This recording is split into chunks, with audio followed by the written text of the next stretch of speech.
শান্তি চাই, মিথ্যা মামলা যাদের ধরা হয়েছে তাদের আমরা মুক্তি চাই। আমাদের গ্রামের মানুষ, বিশেষ করে আসিফ মাহমুদের বাবা কিংবা আমাদের চেয়ারম্যান এখানে কোনোভাবেই দায়ী নয়।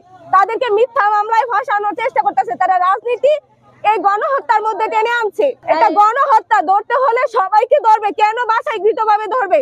আমরা এটার চাই, আমাদের সবার স্বাধীনতা, আমরা সবাই এটার বিষয়ে বিচার চাই। কেন সাধারণ মানুষকে ভোগান্তির মধ্যে ফেলছে? গ্রামের মানুষ কেউ শান্তিতে থাকতে পারছে না। আমরা গ্রামের মানুষ সবাই শান্তিতে থাকতে চাই, আমাদেরকে স্বাধীনতা দেওয়া হোক। আমরা শুধু চাই কি এই এলাকার শান্তি, মাদক ব্যবসা, ব্যবসা সবকিছু বন্ধ চাই। ওয়ালটন এখন দেশের সীমানা পেরিয়ে পৌঁছে গিয়েছে 50টিরও বেশি দেশে। ওয়ালটন, ঘরে ঘরে, বিশ্বজুড়ে। শূন্য, কারণ ওরা অত্যাচারের কারণে, ওরা আমাদেরকে হুমকির কারণে, তাই জন্য আমরা পুরুষ থাকতে পারে নাই।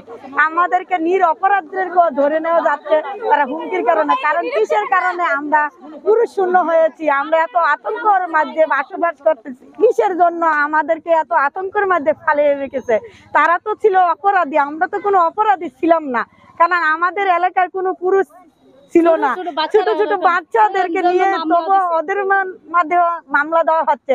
রুবি তো ছিল একজন ভয়ঙ্কর মানুষ, তার জন্য ওদেরকে না ধরে ওর পিছনকে ফেলে আমাদেরকে এত জঘন্যভাবে অত্যাচার করতেছে কেন?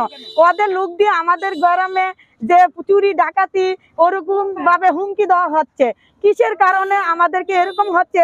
তাদের জন্য আমরা বিচার চাই। মহিলা মাদক ব্যবসায়ী, এই মহিলা যত খুন খারাপি, এই যে অন্যায় অত্যাচার এই মহিলার কাছে ছিল। এই মহিলাকে কেউ কিছু বললে এই মহিলা প্রতিবাদ করতো, মারধর করতো মানুষকে। দেহ ব্যবসায়ী ছিল। এই মহিলার কারণে এই স্টেশনের বাস স্ট্যান্ডের মানুষ কিছু বয়ে বলতে পারে নাই, ছোট ছোট বাচ্চারাও বয়ে কিছু বলে নাই। এই মহিলা অনেক খারাপ লোক ছিল। এই মহিলার নিরপরাধী মানুষকে উনার মেয়ে এই মানুষগুলাকে জড়াইতেছে, জড়াইয়া এই হয়রানি করতেছে। আমরা এই গ্রামের মধ্যে বসবাস করতে পারতেছি না। এই যে রুবির মেয়ে আজকে কে বা কাহারা এই মহিলাকে কে বা কাহারা মারাইছে, গণপিটুন হইছে, এই মহিলা মারা গেছে আমরা জানি না, আমরা পুরুষও জানে না।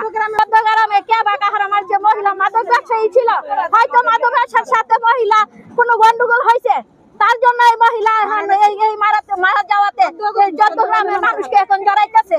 এগুলোর সাথে কেউ জড়িত নাই। আজকে আমরা এই গ্রামে বসবাস করতে পারতেছি না। আজকে আমরা এই গ্রামের মধ্যে বসবাস করতে পারতেছি না। একটা কোনো মানুষ নাই, কোনো পুরুষ লোক নাই। চুরি ডাকাতি এগুলা হামলা মামলা এগুলা হইতেছে।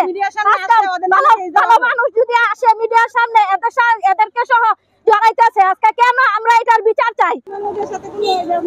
রাজনীতি কোনো জড়িত নাই, তাহলে আসিফ মাহমুদ বলে আসে